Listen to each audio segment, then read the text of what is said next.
할렐루야. 여러분 모두를 우리 주님의 이름으로 환영합니다. 코로나19 때문에 얼마나 고생이 많으셨습니까? 하나님이 인도하시고 보호하셔서 오늘 이 자리에 나오게 하심에 참으로 감사를 드립니다. 사람마다 하나님을 경험한 이야기가 있습니다. 하나님께서 각 개인의 삶을 통해서 사랑해 주시고 또 보호해 주시고 그리고 인도하신 삶의 이야기가 다 있을 것입니다. 각 사람마다 고백할 수 있는 거예요. 하나님께서 나를 이렇게 사랑해 주시고 하나님이 나를 이렇게 구원해 주셨습니다. 라고 우리는 고백을 할 수가 있습니다. 하나님께서는 각 개인의 삶 속에 그리고 나라와 민족과 세계 역사 속에서 하나님은 개입하시고 우리와 함께 하시는 하나님이십니다. 하나님의 구원의 역사를 기록한 것이 바로 성경이에요. 그래서 우리는 성경에서 구원의 진리를 깨닫고 복음의 능력을 얻고 능력의 삶을 살아야 할 줄로 믿습니다. 성경에 나타난 구원의 역사를 우리는 크게 세 부분으로 나눌 수가 있는데요. 첫 번째 사건은 하나님께서 아브라함을 그의 본토 친척 아비집을 떠나서 하나님의 약속하신 땅으로 가라고 하신 아브라함의 이야기가 되겠습니다. 이 처음 이야기는 족장 시대로부터 광야 유랑 시대 그리고 가나안 정착 시대까지 이어지는 그러한 이야기가 되겠습니다. 그런가 하면 두 번째 사건은 이스라엘이 하나님이 주신 그 약속의 땅에서 쫓겨나는 사건이죠. 본의 아니게 쫓겨나게 되었는데 바벨론이라고 하는 땅으로 포로로 잡혀가는 그러한 사건을 성경은 말씀하고 있습니다. 그래서 바벨론의 포로로 끌려감으로 인해서 더 이상 약속의 땅에서 살지 못하고 흩어짐의 고난을 겪는 시기를 성경이 우리에게 이야기합니다. 아마도 이스라엘의 역사 가운데 그토록 큰 고난이 없었을 것이에요. 약속의 땅을 잃어버렸던 백성들은 하나님의 은혜로 다시 돌아왔다라는 이야기를 우리에게 들려주고 있습니다. 그런가 하면 세 번째 큰 사건을 우리에게 성경은 말씀해주고 있는데 그것은 바로 복음의 사건입니다. 다른 말로 하면 예수 그리스도의 사건이에요. 예수님의 십자가와 부활의 사건이 되겠습니다. 그래서 복음의 역사는 예수님의 십자가를 통해서 예수님의 부활을 통해서 그 절정에 이르게 되는 것을 성경이 우리에게 가르쳐줍니다. 예수 그리스도의 십자가와 부활을 통해서 회복하신 것이 무엇일까요? 죄의 문제로 인해서 잃어버린 하나님의 자녀들을 찾으시는 사건이 바로 예수님의 십자가와 부활의 사건입니다. 예수님의 십자가의 보혈로 죄의 값을 치러주시고 우리들을 영원한 하나님의 나라의 주인공으로 삼으신 사건, 그것이 바로 십자가와 부활의 사건이라는 것입니다.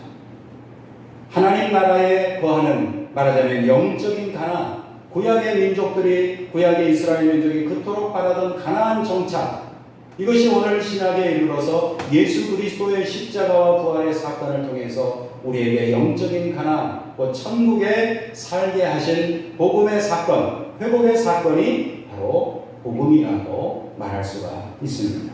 우리가 읽고 있는 신명기는 소위 땅의 신학으로 우리에게 이야기를 해주고 있어요. 무슨 말입니까? 신명기에 나타난 이 땅의 신학은 가나안 땅에서 이스라엘 민족이 하나님의 백성으로서 살아가는 그 모습을 구원의 모습으로 조명해주고 있는 것이에요.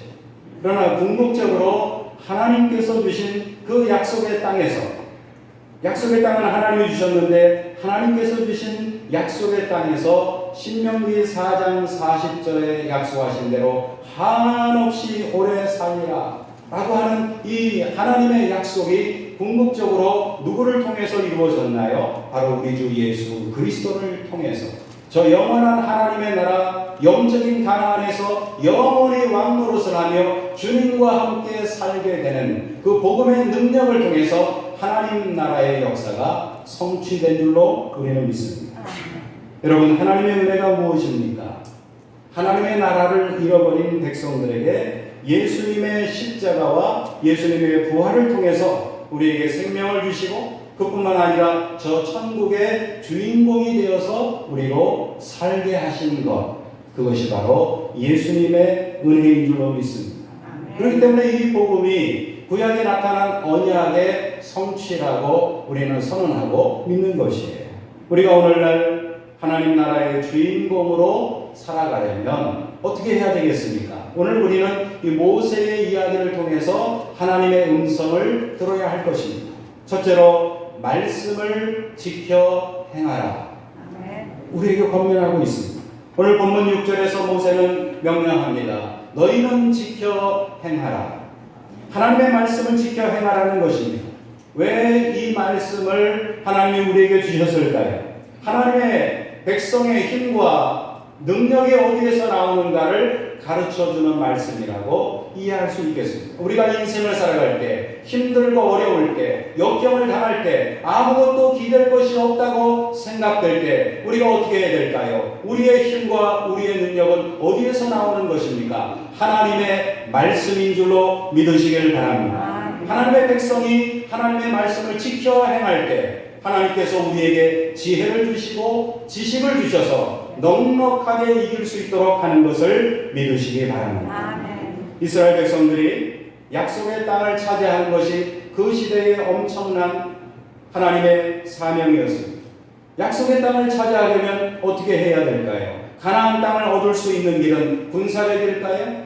그들의 많은 숫자일까요? 그렇지 않습니다. 이미 가나안에 정착해 있는 족속들은 철기 문명을 이미 받아들이고 있었고 왕국을 조성하고 있는 강력한 국가들이었습니다. 어떻게 해야 그 가나안을 정복할 수 있을까요? 하나님이 대답하십니다. 말씀을 지켜 행하라. 이 말씀에서 너희가 지혜를 얻고 지식을 얻고 어떻게 그 가나안 땅에 들어가야 할지를 알게 할 것이기 때문에 너희는 말씀을 지키고 행해야 하느니라. 이스라엘 백성들이 하나님의 말씀을 지키고 실행하게 될 때에 가능하다는 말씀을 우리에게 알려주신 것입니다. 올해는 코로나 바이러스 때문에 아마 대부분의 교회들이 그럴 거예요. 2부 예배를 드리지 못하고 우리 교회도 해마다 있는 가족 찬양 대회도 못했죠. 5월달이 어떻게 지나갔는지 지금이 몇 월달인지 알고 계시죠? 6월달입니다. 저도 깜짝 놀랐어요. 벌써 이렇게 됐구나. 가족 찬양 대회도 못했습니다. 안타까운 일이죠. 그래, 행사를 못하니까 지나가는 행사들이 생각이 나는 거예요. 특히 어떤 생각이 나는가 하면 행운권 추첨을 할 때 희비가 엇갈리지 않습니까? 보면 참 희한한 일이 벌어져요. 당첨이 잘 되는 가정은 어떻게든지 상품을 받아서 가는 거예요. 참 신기하지 않습니까? 내 얘기하는구나 하는 가정이 아마 있을 거예요. 그때에 한쪽에서는 생각을 하고 중얼중얼 말이 나옵니다. 야, 되는 사람은 어떻게 해도 되네. 나는 도대체 된 적이 없어. 한 번도 나는 당첨된 적이 없어. 이렇게 말하는 이야기가 항상 단골 손님처럼 들립니다. 여러분, 선물을 받는 것은 즐거운 일이죠. 대답도 안 하고 정말 얼마나 힘들군요. 선물을 받는 것은 얼마나 행복하고 즐거운 일입니까? 그런데 문제는 뭡니까? 누구에게나 선물의 기회가 다 주어지면 좋겠는데 그렇지 않다는 것이에요. 그래서 아쉬운 것이고 공짜 선물을 받으면 참 마음에 신이 납니다. 여러분, 그렇다면 하나님이 주시는 선물은 누가 받을 수 있을까요? 하나님이 우리에게 선물을 주시길 원하시는데 우리가 그 방법을 알아야 되지 않겠습니까? 하나님의 선물은요, 누가 받습니까? 하나님의 말씀을 듣는 자가 받는 것입니다.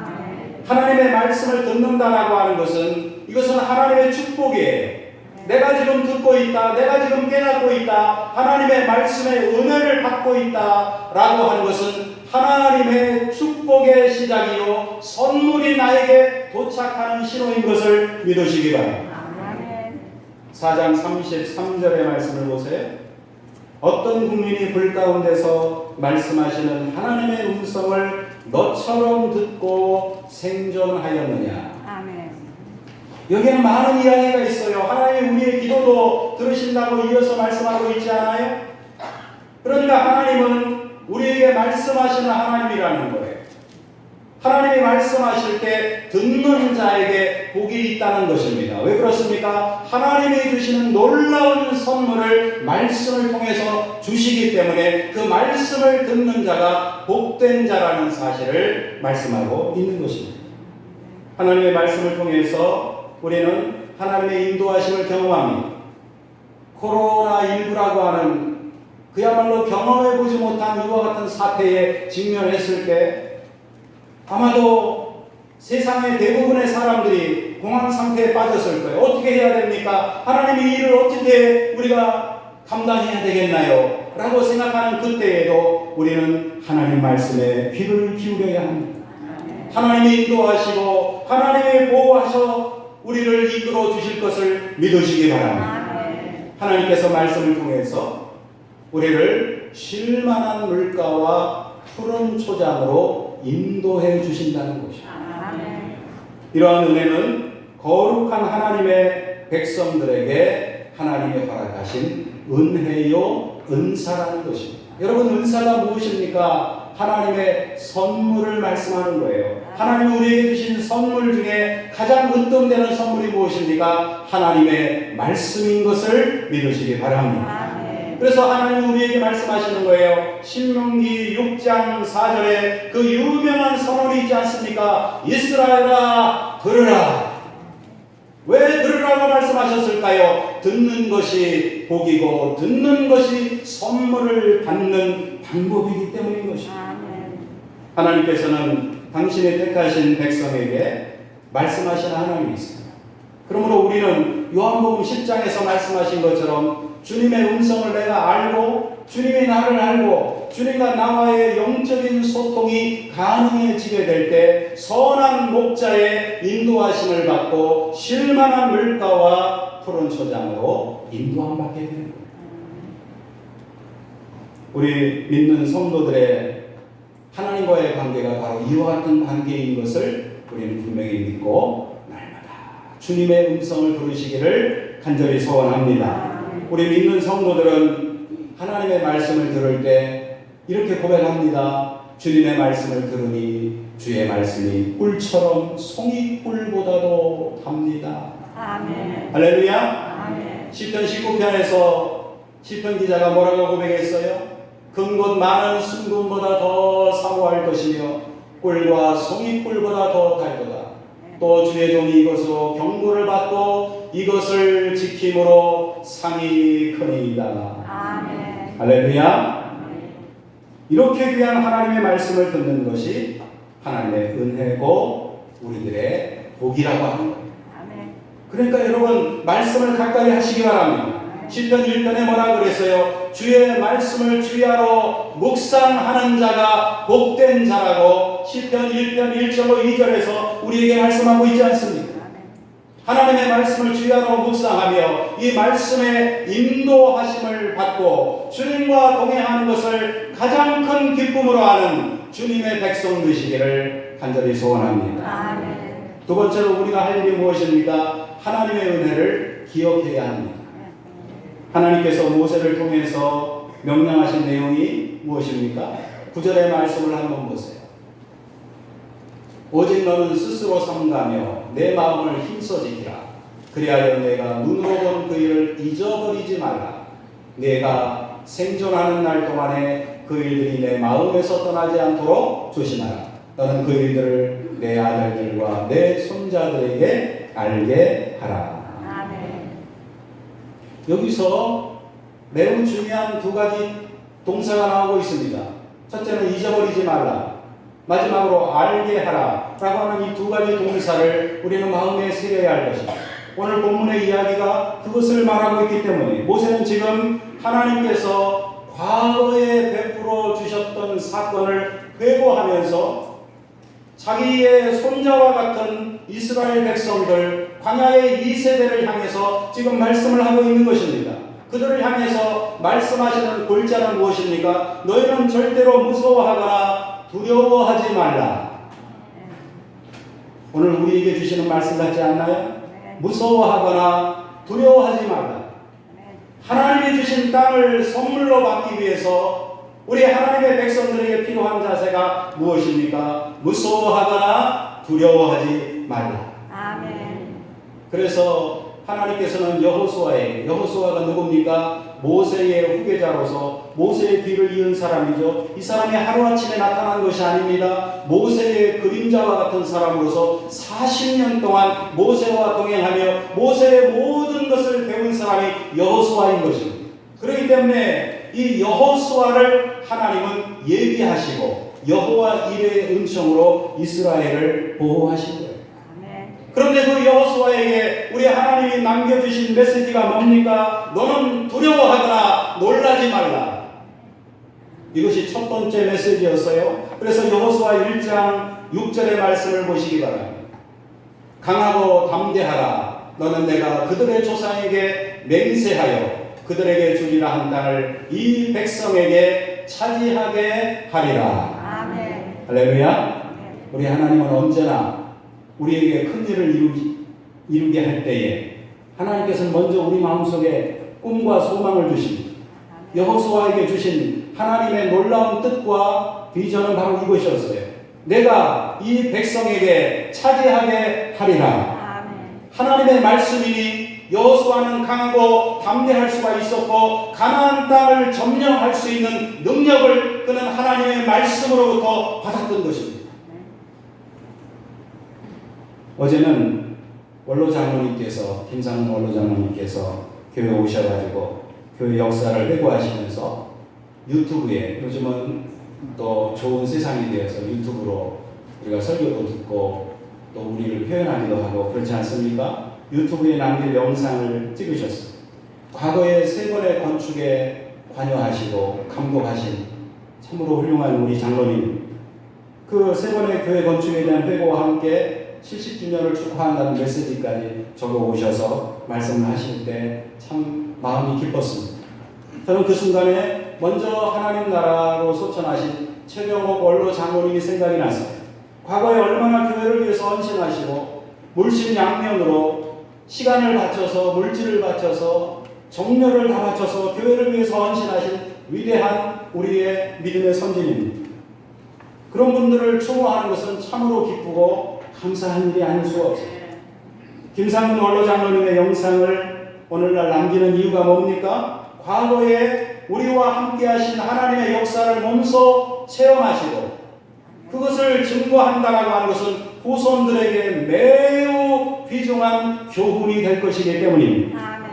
여러분, 하나님의 은혜를 잊지 않고 그 은혜를 우리가 기억한다라고 하는 것은 참으로 긍정적이고 놀라운 능력이 파급 효과가 되어서 나온다는 것을 우리는 알아야 합니다. 우리가 현재 당하는 어려움과 역경을 이길 수 있는 그 근거가 무엇일까요? 그것은 과거에 인도하신 하나님의 은혜 때문입니다. 하나님이 베풀어 주신 은혜 때문에 우리는 어려움 가운데서도 지금까지 나아왔습니다. 과거에 인도해 주신 그 하나님께서 앞으로도 우리를 이끌어 가시고 하나님의 영광을 드러내 주실 줄 믿습니다. 아멘. 그러므로 과거의 은혜는 오늘 우리에게 넉넉히 이길 수 있는 소망과 확신의 근거가 되는 것입니다. 사도 바울의 고백을 보세요. 고린도후서 1장 10절에 사도 바울은 고백했습니다. 그가 이같이 큰 사망에서 우리를 건지셨고 또 건지실 것이며 이후에도 건지시기를 그에게 바라노라. 아멘. 하나님께서 과거에 건지신 은혜를 기억하게 될 때 우리에게 생기는 담력은 무엇입니까? 오늘도 하나님이 나를 지켜주실 것이다.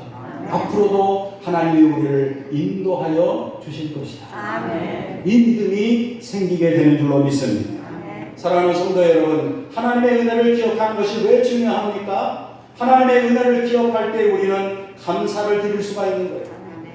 하나님의 은혜를 기억할 때 감사를 드리게 되는데 감사를 드리는 순간 바로 그 자리가 예배의 자리가 되는 것입니다. 우리가 감사하게 될 때 내 마음속에 있는 온갖 부정적인 생각, 패배감이나 절망감, 이 모든 부정적인 것들이 사라지게 되는 역사를 체험하게 되는 것입니다. 그러므로 우리는 먼저 생각할 것이 있어요. 하나님이 주신 은혜를 세어보고 감사드리는 성도가 되어야 한다는 것입니다. 아멘. 감사하게 될 때 우리의 심령이 변화되고 새로운 역사를 일으킬 수 있는 힘과 능력을 우리는 하나님으로부터 받게 되는 것입니다. 아멘. 마지막으로 하나님의 구원의 은혜를 우리는 전해야 합니다. 아멘. 하나님의 구원의 은혜를 전하기 위해서 우리가 어떻게 해야 될까요? 오늘의 본문은 두 가지를 우리에게 잊지 말라고 말씀하고 있습니다. 첫째로 하나님의 백성은 하나님의 구원의 은혜를 잊지 말아야 합니다. 아멘. 너무 당연한 거 아니에요?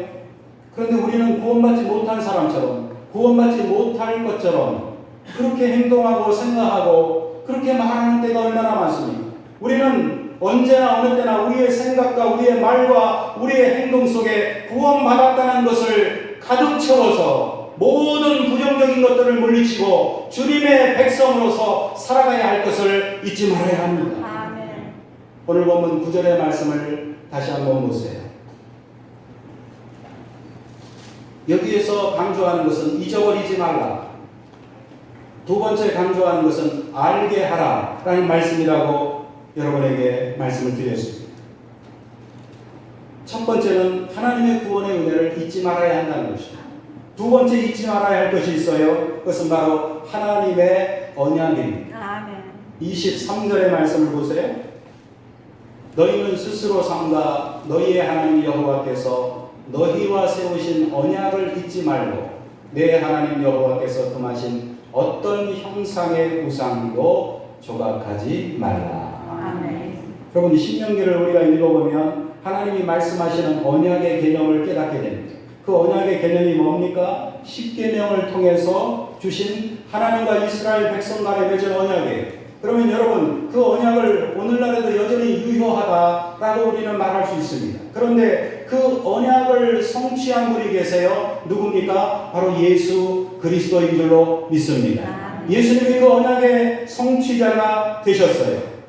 다른 말로 하면 하나님께서 율법을 주셨는데 그 율법의 완성이 복음입니다. 바로 예수 그리스도를 통해서 우리는 언약의 성취를 이루고 하나님 나라의 백성이 되어서 은혜의 보좌 앞에 담대하게 나아갈 수 있는 것을 믿으시기 바랍니다. 아멘. 그래서 우리는 천국의 백성이 된 거예요. 아멘.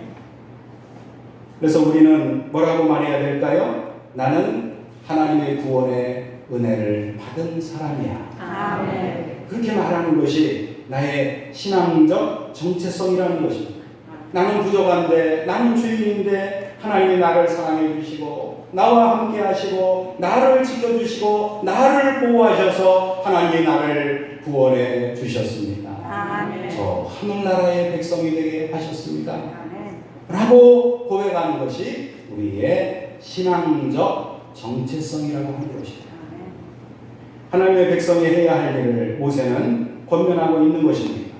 9절의 말씀에서 다시 한번 9절의 말씀을 보세요. 뭐라고 이야기합니까? 너의 마음을 지켜서 너의 눈으로 본 것을 잊지 말고 살아있는 동안에 눈으로 본 일들을 어떤 일을 겪었느냐 이거예요. 그것을 잊지 말고 더 나아가서 자녀들과 자손들에게 그 일을 증거하라. 알게 하라. 라고 모세는 설교를 통해서 지금 권면하고 있는 것입니다. 하나님의 구원하신 것을 잊지 말고 증거하라는 것입니다. 사랑하는 성도 여러분, 오늘 우리는 구약의 신명기를 읽고 있는 것입니다. 이것을 우리는 어떻게 해석하고 어떻게 이해해야 할까요? 우리가 어떻게 구원을 받았습니까? 예수 그리스도의 십자가의 보혈로 구원받은 하나님의 백성이요, 예수 그리스도의 십자가의 보혈로 세워진 새 언약의 백성이 되었다는 사실을 우리는 믿어야 할 것입니다. 예수께서 사흘 만에 죽음을 이기시고 부활하셔서 그 은혜로 우리는 영원한 생명을 얻게 됩니다. 하늘나라의 주인공이 되었다는 사실을 믿으시기 바랍니다. 하나님을 기억한다라고 하는 것은요, 단순히 과거를 회상하는 것으로 끝나는 것이 아닙니다. 하나님을 기억한다라고 하는 것은 하나님이 우리를 구원하시기 위해서 역사 속에 개입하신 사건을 나를 위한 사건으로 받아들이고 그리고 하나님의 백성으로서 살아가는 삶을 이야기하는 거예요. 그것이 바로 기억의 의미인 것입니다. 기억을 통해서 하나님의 백성들은 예배를 하나님께 드리는 것이고 기억을 통해서 하나님의 백성들은 하나님께 감사를 드리는 것입니다. 그래서 오늘날 우리가 예배를 통해서 성만찬을 행하지 않습니까? 예배에 중심적인 두 구조가 있어요. 하나는 말씀의 예전이라는 거죠. 오늘 제가 설교를 통해서 하나님의 말씀을 전하고 있잖아요. 말씀의 예전입니다. 구약으로부터 흘러내려온 믿음의 전승입니다. 유대교의 전승이기도 해요. 이것이 기독교에 그대로 유입되었습니다. 또 한 가지 기독교의 독특한 예전이 있는데 그것은 바로 다락방 예전이라고 하고 이 성만찬 예전을 의미합니다. 왜 성만찬을 우리가 합니까? 예수님이 명령하셨기 때문입니다. 너희가 모일 때마다 이것을 행하여 나를 기념하라. 할렐루야. 우리는 이것을 행함으로써 주 예수 그리스도께서 우리를 위하여 행하신 그 구원의 사건을 보여주시는 하나님의 은혜로서 다시 한번 재현하고 기억하고 기념하며 회상하여서 내 사건으로 받아들이는 것입니다. 기억한다라고 하는 것은 단순히 회상만을 의미하는 것이 아니라 내 삶에 적용하고 내가 삶으로 그것을 살아내는 것이에요. 그렇기 때문에 이 성만찬의 예전을 우리는 매우 귀중하게 여기는 것입니다. 주일날 주일 예전에 모일 때마다 성만찬을 깨웠던 초대교회 사도들과 성도들처럼 오늘 우리들도 이 성만찬을 통해서 예수 그리스도를 기념하고 기억하고 되새기고 내가 주님의 그 십자가의 삶을 나도 살아내리라 다짐하게 되는 것을 우리는 분명히 깨달아야 할 것입니다. 오늘 코로나19 사태로 인해서 우리의 영적인 삶이 나약해지는 것을 우리는 경계해야 할 것입니다. 이럴 때일수록 우리는 더욱 말씀을 가까이 하고 기도하며 영적 훈련을 거듭해야 할 것입니다. 교회 못 나오는 것 충분히 이해합니다. 제가 전달해드리는 새벽 기도의 말씀과 또 주일 예배의 말씀을 경청하시고 하나님의 말씀으로 자기 자신을 훈육하며 말씀을 따라 살기로 결단해야 할 것입니다. 그것이 바로 나의 힘이고 나의 능력이라는 사실을 우리는 잊지 말아야 합니다. 영적인 나약함에서 절대로 물러서서는 안 될 것입니다.